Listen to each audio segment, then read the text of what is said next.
ni kushukuru watu wa Olkalau kwa ile kazi ambayo walifanya na kumpongeza Mheshimiwa Rigathi Gachagua na Senator Medhu kwa ile kazi ambayo walifanya.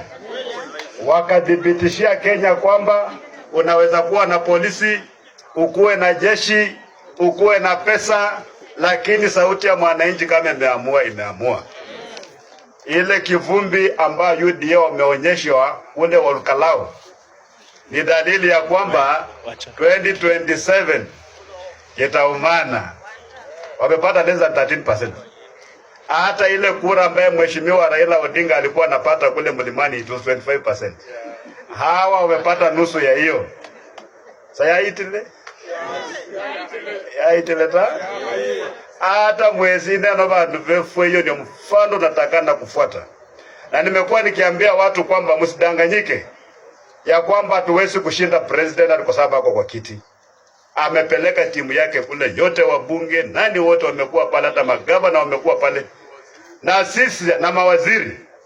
Na sisi upande wetu hatukupeleka mtu, tulipeleka kale jamaa kama ndevu kanaitwa Medhu na watu wa Nyandarua, si ndio? Na wakaonyesha mambo mazuri. Na mimi ningependa kuomba hii serikali, President Ruto, let democracy flourish. Enda soma katiba tena.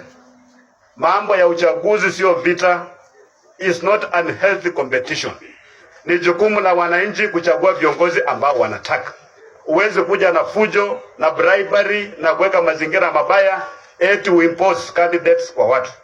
Hiyo kitu haitakubalika. Na IEBC, please develop some muscle also. Kuwa na some spine. Enforce the electoral code of conduct. Maana ile mambo ilifanyika kule Nyandarua haikuwa mambo mazuri. Watu wanapigwa, bribery nafanywa mchana, na hiyo ni dalili kwamba 2027 wanapanga kufanya hiyo maneno. But you're going to still do to defeat them.